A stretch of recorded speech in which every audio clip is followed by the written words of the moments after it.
कैलाश पर्वत पर विराजमान। जब ही शंभु कैलाश ही आए,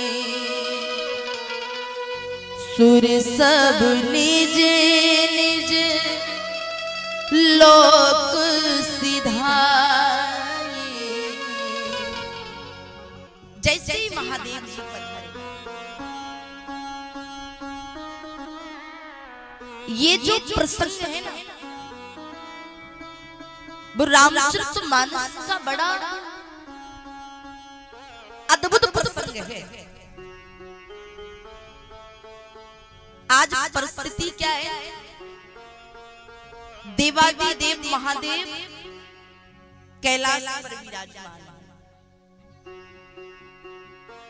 माता पार्वती जी की दृष्टि पड़ी।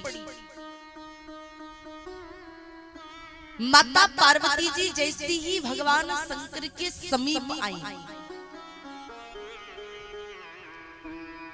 भगवान शंकर ने माता पार्वती जी को बाएं अंग में विराजमान किया।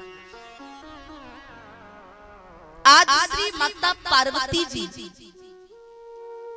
भगवान शंकर को निहार रही है, दर्शन कर रही है बाएं अंग में बैठ करके। तो दृष्टि क्या पड़ी, ससी ही ललाट सुंदर सिर गंगा, नयन तीन उप बीते भुजंगा।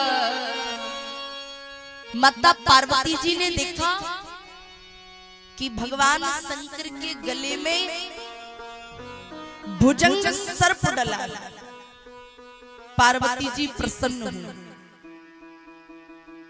थोड़ा ऊपर देखा तो नयन तीन नेत्र हैं। पार्वती जी थोड़ा और प्रसन्न हुई। शशि ललाट, शशि मतलब चंद्रमा, ललाट मतलब माथा। पार्वती जी की दृष्टि पड़ी कि भगवान शंकर के माथे पर चंद्रमा है। पार्वती जी प्रसन्न हुई, लेकिन जैसे ही ललाट के ऊपर देखा, पार्वती जी बड़ी चिंतित हो गई। ऊपर क्या देखा, बोले शशि ही ललाट सुंदर सिर गंगा।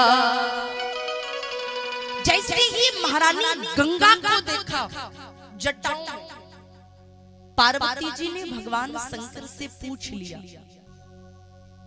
ये स्वभाव है माताओं, एक स्त्री एक नारी सब कुछ सहन कर सकती है। वो अपना घर बांट सकती है, परिवार बांट सकती है, संपत्ति बांट सकती है, आभूषण बांट सकती है, लेकिन कोई भी पत्नी अपने पति को नहीं बांट सकती। लेकिन जैसे ही सिर पर महारानी गंगा को देखा, पार्वती जी ने भगवान शंकर से पूछ लिया, नाथ मैं आपकी अर्धांगिनी हूं, आपकी पत्नी हूं, 16 श्रृंगार मैंने आपके नाम की किए, हाथों में हल्दी मेहंदी मैंने लगाई, पैरों में मावर मैंने लगाया, मांग में सिंदूर मैंने भरा, गले में मंगलसूत्र मैंने पहना, अग्नि को साक्षी मानकर के साथ परिक्रमा मैंने ली, लेकिन मैं आपकी पत्नी हूं। लेकिन पत्नी होने के बाद भी आपने मुझे अपने बगल में बिठाला, लेकिन इस गंगा को अपने सिर पर क्यों बिठाला? गंगा को सिर पर बिठाने का कारण क्या है? आपकी पत्नी में हूं, अर्धांगिनी में हूं, आपने मुझे बगल में बिठाला, लेकिन इस गंगा को सिर पर बिठाला। गंगा को सिर पर बिठाने का कारण क्या है? भगवान शंकर मुस्कुरा रहे हैं। पार्वती जी बोली, सरकार बताइए, आखिरकार गंगा को बिठाला क्यों है सिर पर? देवादिदेव महादेव ने कहा, पार्वती जी, मैंने इस गंगा को अपने सिर पर इसलिए बिठाला है क्योंकि ये गंगा लोगों के पाप धुलने का काम करती है। गंभीरता से सुनिएगा, क्या कहा भगवान शंकर ने? पार्वती, ये गंगा लोगों के पाप धुलने का काम करती है, इसलिए मैंने इस गंगा को सिर पर बिठाला है। पार्वती जी के नेत्रों में आंसू आ गए। माता पार्वती ने कहा, देवादिदेव महादेव, अगर आपने इस गंगा को सिर पर इसलिए बिठाला है कि ये लोगों के पाप धुलने का काम करती है, तो सौगंध खाती है ये पार्वती एक ऐसी गंगा को बहाएगी, अरे ये गंगा तो केवल लोगों के पाप धुलने का काम करती है, लेकिन पार्वती जिस गंगा को बहाएगी, अगर उस गंगा में अगर किसी व्यक्ति ने स्नान कर लिया तो प्यारे फिर व्यक्ति का कभी पाप करने का मन भी नहीं करेगा। पार्वती उस गंगा को बहाने का काम करेगी। भगवान शंकर ने कहा, पार्वती जी, ऐसी कोई गंगा है? ऐसी कोई गंगा है जिसमें स्नान करने के बाद पाप करने का मन भी ना हो? पार्वती जी बोली, सरकार, अभी तक तो वो गंगा नहीं थी, लेकिन आज से वो गंगा प्रभावित होगी। बस फर्क इतना है कि आपके सिर में जो जटाओं से जो गंगा निकली है, ये गंगा तो बहुत जगहों से प्रकट है। अरे ये गंगा तो भगवान नारायण के चरणों से निकली है, ये गंगा तो ब्रह्मा जी के कमंडल में समाई है, तब कहीं जाकर के आपकी जटाओं में आई है। लेकिन पार्वती जिस गंगा को बहाएगी ना, वो ना तो किसी के चरणों से निकली है, ना वो किसी की कमंडल से निकली है, ना वो किसी के जटाओं से निकली है। अरे वो गंगा तो केवल और केवल देवादिदेव महादेव केवल मात्र आपके हृदय से वो गंगा निकली। भगवान शंकर ने कहा, ऐसी कौन सी गंगा है?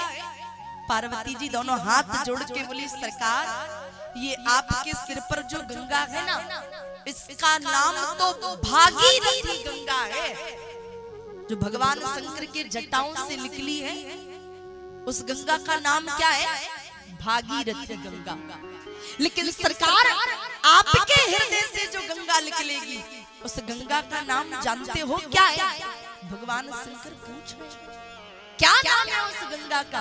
पार्वती जी बोली, अरे पूछे हो रघुपति कथा प्रसंगा, पूछे हो रघुपति कथा प्रसंगा, पूछे हो रघुपति, पूछे हो रघुपति कथा प्रसंगा, सकल लोक की जगह पावन गंगा, सकल लोक की जगह पावन गंगा।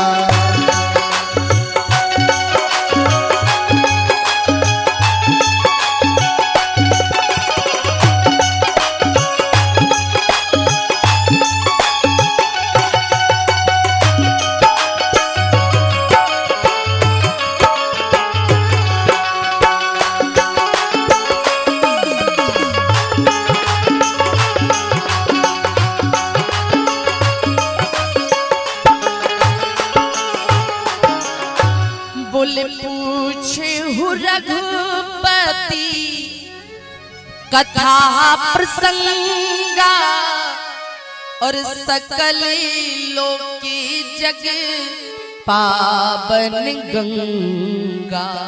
बोले बाबा आपकी जो जटाओं से गंगा निकली है